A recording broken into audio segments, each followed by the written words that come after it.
Russia's top intelligence agency, the Federal Security Service, has opened a sweeping criminal case against a group of exiled opposition figures, accusing them of plotting to violently seize power in Moscow.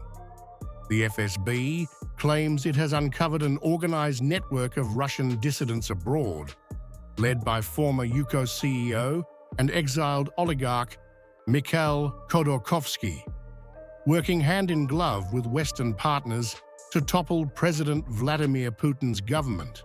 The charges are explosive: violent seizure of power, organization of a terrorist community, and public calls for terrorist activity.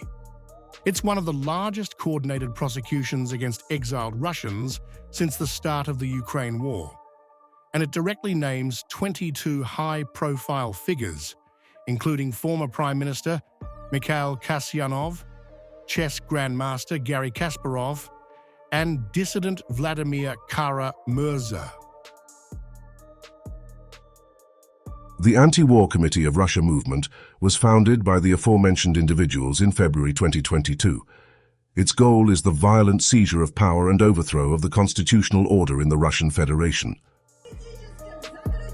According to the FSB, the so-called Anti-War Committee of Russia, a coalition of exiled politicians, journalists, economists, and academics, has transformed from a civic forum into a terrorist community.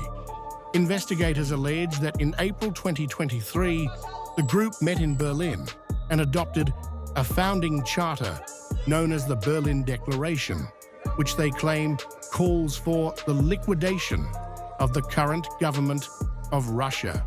The document, FSB says, was followed by a campaign to recruit Russians abroad and raise funds for Ukrainian paramilitary formations, labeled terrorist organizations by Moscow. The Kremlin calls it proof of coordination between Western governments, Ukrainian fighters, and exiled Russian elites determined to destabilize Russia from overseas.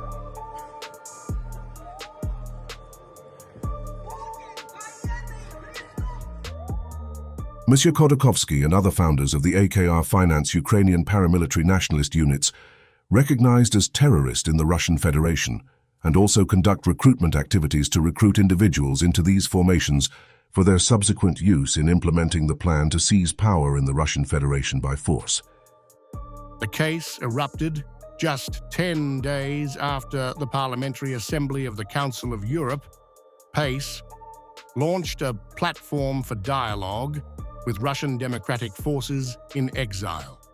Moscow viewed that move as a direct provocation, an attempt by Europe to legitimize opposition forces abroad and lay the groundwork for a future post-Putin political structure. Khodorkovsky was among those who announced plans to take part in this European dialogue. For the Kremlin, that was the red line, an act of political defiance seen as Western interference in Russia's internal affairs. Once Russia's richest man and the head of the oil giant Yukos, Khodorkovsky spent 10 years in a Siberian prison after his 2003 arrest on fraud charges, widely seen in the West as politically motivated. Since his release and exile in London, he's become a leading figure among Russian opposition movements abroad, advocating democracy and denouncing Putin's rule. In 2022, he was officially declared a foreign agent by Russia, and now stands accused of terrorism and subversion. Khodorkovsky dismisses the entire FSB narrative as a political smokescreen meant to silence dissent and criminalize any form of opposition in exile. Khodorkovsky is a swindler, and their company is involved not just in swindling operations, but in murders. This is the problem, and they were convicted in accordance with Russian law. His personal participation in these organized murders was not proven, but the murders themselves took place. They are proven, including by their security service employees. What do you think? Did the security service employees kill people on their own initiative, on their whim, or what? I don't think so. In his interview with Reuters, Khodorkovsky went further, accusing Putin of fearing the rise of an alternative legitimacy, a future leadership in exile that could one day claim to represent Russia after his downfall. He said the European outreach to democratic forces abroad touched a raw nerve inside the Kremlin. Khodorkovsky's warning is blunt. This alternative point of legitimacy represents the greatest danger for him and his regime. For Moscow, that's precisely the fear, that Western recognition of the anti-war committee could give it the credibility to become a rival political authority.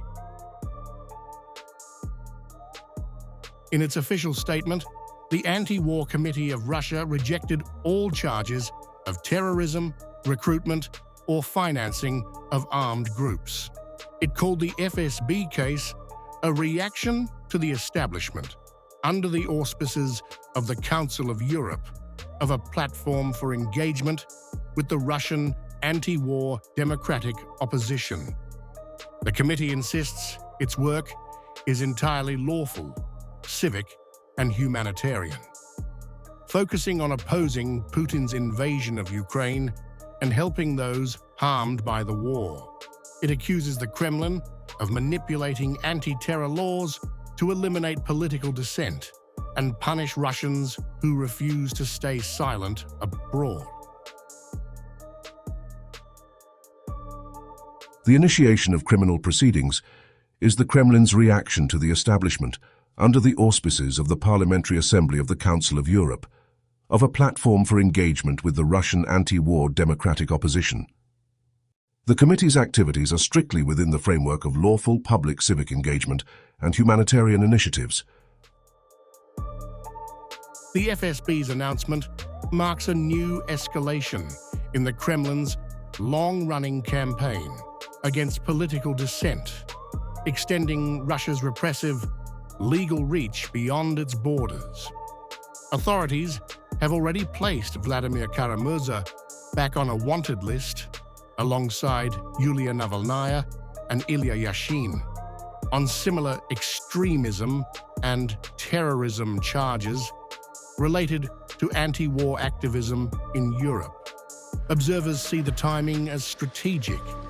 With Russia's 2026 parliamentary elections approaching, Putin's government is branding all opposition voices, at home or abroad, as part of a Western-sponsored plot to destroy Russia from within. For Moscow, the story is clear. A foreign-backed coup plot led by traitors, exiles, and Western intelligence proxies. For the exiled opposition, it's the opposite. A desperate Kremlin trying to crush the idea of a future Russia without Putin. The charges are unlikely to lead to arrests. The accused live outside Russia, but they carry powerful, symbolic weight. They define the battle for legitimacy over who represents Russia's future. As the propaganda war deepens, the Kremlin is tightening its narrative grip, warning the West and its own citizens that every critic abroad is now a terrorist at home.